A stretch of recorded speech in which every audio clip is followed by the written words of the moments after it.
болит, и мудрый говорит, каждый костер когда-то догорит. Ветер зовут, рассвет без всегда. Но до тех пор, пока огонь горит, каждый его по-своему хранит. Если вода, Оксана, видно?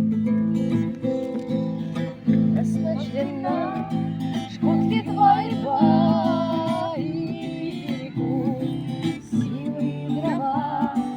Не зря шумят, и не может лес.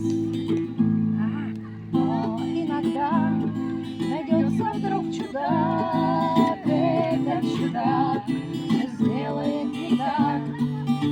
Его костер зальется до небес. Еще не все решено, еще не все решено, еще не все областные раскиданы, еще не жаль. И Бог хранит меня. Было мне свой огонь сберег, он об огне других уже но без потерь прожил до теплых дней.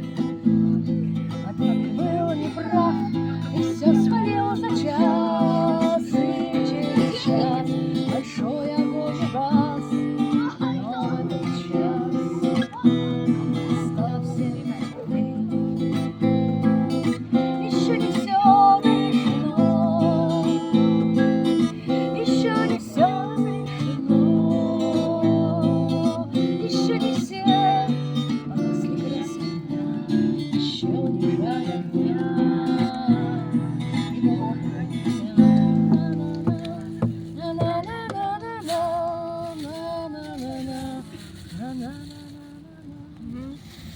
Ну, она очень странная, я к ней все никак не могу.